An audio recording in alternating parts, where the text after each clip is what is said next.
Hey everybody, welcome back to the church building. How are you doing, friend? Thanks for joining me today. We're continuing our journey through the Bible cover to cover. And we are in 2 Kings chapter 4. We're going to read chapter 4 and 5 today. I have my ice cream at the ready. Not going to eat it until I'm done. It's going to kind of thaw a little bit because it's just out of the freezer. Pain in the rear to eat right out of the freezer. It's like a block of ice. You want it soft and creamy. So we're just going to let it sit. Just going to listen to us read through 2 Kings 4 and 5. So let's dive right in. Now, the wife of a member of the company of prophets cried to Elisha. I'm sorry. For a moment, I can't pronounce it. Elisha, your servant, my husband, is dead. And you know that your servant feared the Lord, but a creditor has come to take my 2 children as slaves. Elisha said to her, what shall I do for you? Tell me, what do you have in the house? She answered, your servant has nothing in the house except for a jar of oil. He said, go outside, borrow vessels from all your neighbors, empty vessels and not just a few. Then go in and shut the door behind you and your children and start pouring into all these vessels. When each is full, set it aside. So she left him and shut the door behind her and her children. They kept bringing vessels to her, and she kept pouring. When the vessels were full, she said to her son, bring me another vessel. So he said to her, there are no more. Then the oil stopped flowing. She came and told the man of God, and he said, go sell the oil and pay your debts, and you and your children can live on the rest. Verse 8. One day Elisha was passing through Shunem, where a wealthy woman lived, who urged him to have a meal. So whenever he passed that way, he would stop there for a meal. She said to her husband, look, I am sure that this man who regularly passes our way is a holy man of God. Let us make a small roof chamber with walls and put there for him a bed, a table, a chair, and a lamp, so that he can stay there whenever he comes to us. One day when he came there, he went up to the chamber and lay down there. He said to his servant Gehazi, call the Shunammite woman.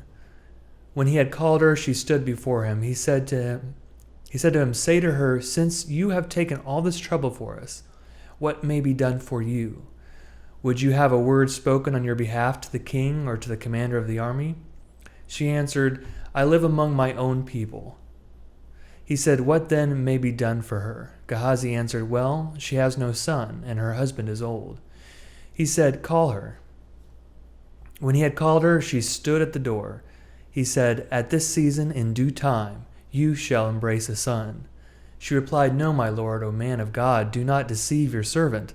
The woman conceived and bore a son at that season, in due time, as Elisha had declared to her. When the child was older, he went out one day to his father among the reapers. He complained to his father, oh, my head, my head. The father said to his servant, carry him to his mother. He carried him and brought him to his mother. The child sat on her lap until noon, and he died. She went up and laid him on the bed of the man of God, closed the door on him, and left.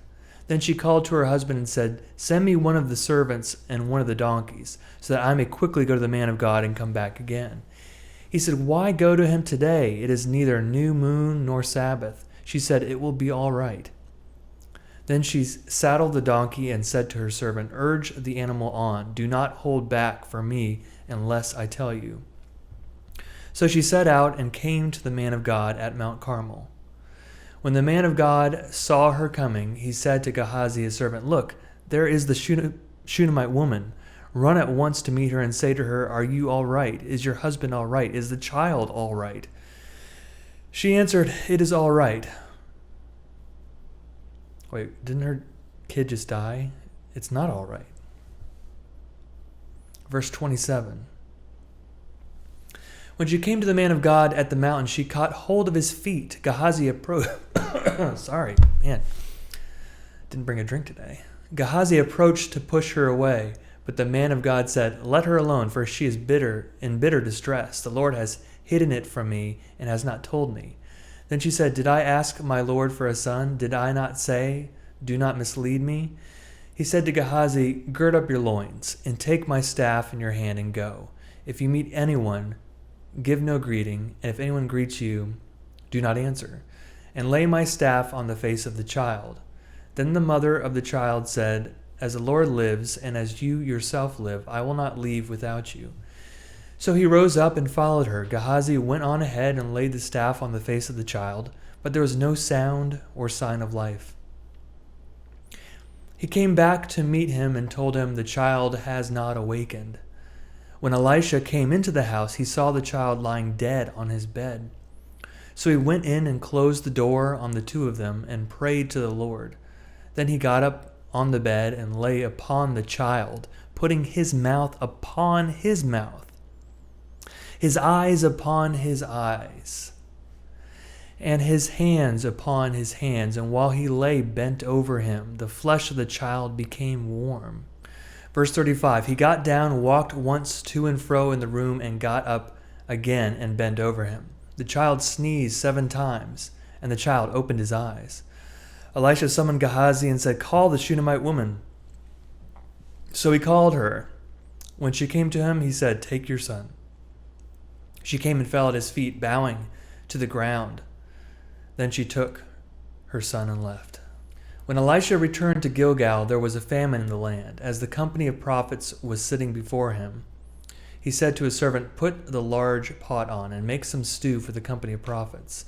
One of them went out into the field to gather herbs. He found a wild vine and gathered from it a lapful of wild gourds, and came and cut them up into the pot of stew, not knowing what they were.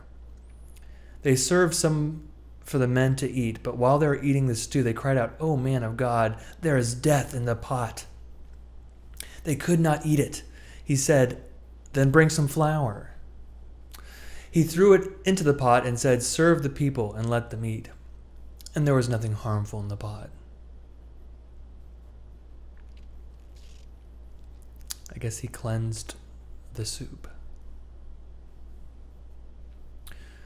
Verse 42, a man came from Baal Shalishah, bringing food from the first fruits to the man of God, 20 loaves of barley and fresh ears of grain in his sack. Elisha said, "Give it to the people and let them eat." But his servant said, "How can I set this before 100 people?" So he repeated, "Give it to the people and let them eat, for thus says the Lord, they shall eat and have some left." He set it before them, they ate and had some left, according to the word of the Lord. Chapter 5. Naaman, a commander of the army of the king of Aram, was a great man in high favor with his master, because by him the Lord had given victory to Aram. The man, though a mighty warrior, suffered from leprosy. Now the Arameans on one of their raids had taken a young girl captive from the land of Israel, and she served Naaman's wife. She said to her mistress, "If only my Lord were with the prophet who is in Samaria, he would cure him of his leprosy." So Naaman went in and told his Lord just what the girl from the land of Israel had said. And the king of Aram said, "Go then, and I will send along a letter to the king of Israel." He went, taking from him 10 talents of silver, 6,000 shekels of gold, and 10 sets of garments. He brought the letter to the king of Israel, which read, "When this letter reaches you, know that I have sent to you my servant Naaman, that you may cure him of his leprosy." When the king of Israel read the letter, he tore his clothes and said, "Am I God to give death or life, that this man sends word to me to cure a man of his leprosy? Just look and see how he is trying to pick a quarrel with me." But when Elisha, the man of God, heard that the king of Israel had torn his clothes, he sent a message to the king, "Why have you torn your clothes? Let him come to me, that he may learn that there is a prophet in Israel." So Naaman came with his horses and chariots, and halted at the entrance of Elisha's house. Elisha sent a messenger to him, saying, "Go, wash in the Jordan 7 times, and your flesh shall be restored, and you shall be clean." But Naaman became angry and went away, saying, "I thought that for me he would surely come out and stand and call on the name of the Lord his God, and would wave his hand all over the spot and cure the leprosy. Are not Abana and Pharpar, the rivers of Damascus, better than all the waters of Israel? Could I not wash in them and be clean?" He turned and went away in a rage. But his servants approached and said to him, "Father, if the prophet had commanded you to do something difficult, would you not have done it? How much more when all he said to you was, 'Wash and be clean'?" So he went down and immersed himself 7 times in the Jordan, according to the word of the man of God. His flesh was restored like the flesh of a young boy, and he was clean. Verse 15. Then he returned to the man of God, he and all his company. He came and stood before him and said, "Now I know that there is no God in all the earth except in Israel. Please accept a present from your servant." But he said, "As the Lord lives, whom I serve, I will accept nothing." He urged him to accept, but he refused. Then Naaman said, "If not, please let 2 mule loads of earth be given to your servant, for your servant will no longer offer burnt offerings or sacrifice to any god except the Lord. But may the Lord pardon your servant on one count. When my master goes into the house of Rimmon to worship there, leaning on my arm, and I bow down in the house of Rimmon, when I do bow down in the house of Rimmon, may the Lord pardon your servant on this one count." He said to him, "Go in peace." But when Naaman had gone from him a short distance, Gehazi, the servant of Elisha, the man of God, thought, "My master has let that Aramean Naaman off too lightly by not accepting from him what he offered. As the Lord lives, I will run after him and get something out of him." So Gehazi went after Naaman. When Naaman saw someone running after him, he jumped down from the chariot to meet him and said, "Is everything all right?" He replied, "Yes, but my master has sent me to say 2 members of a company of prophets have just come to me from the hill country of Ephraim. Please give them a talent of silver and 2 changes of clothing." Naaman said, "Please accept 2 talents." He urged him and tied up 2 talents of silver in 2 bags and 2 changes of clothing, and gave them to 2 of his servants, who carried them in front of Gehazi.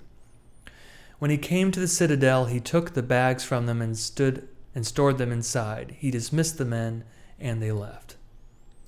He went in and stood before his master, and Elisha said to him, "Where have you been, Gehazi?" He answered, "Your servant has not gone anywhere at all." But he said to him, "Did I not go with you in spirit when someone left his chariot to meet you?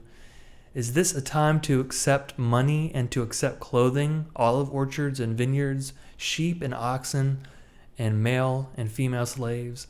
Therefore the leprosy of Naaman shall cling to you and to your descendants forever." So he left his presence leprous, as white as snow. Bummer, Gehazi. Dumb move. Dumb move. I think the healing of Naaman is a significant story. He talks about washing in the river Jordan. There's a lot of songs about washing in the Jordan and becoming clean. A lot of, probably countless sermons about simple instructions given by the prophet, as opposed to the fancy, complicated waving of the hands idea that Naaman had when all he had to do was wash in the dirty Jordan. Probably many sermons about that. That wraps up chapters 4 and 5. Thanks for joining me today, and I will see you next time. Have a good day, good night, and a good life. See ya.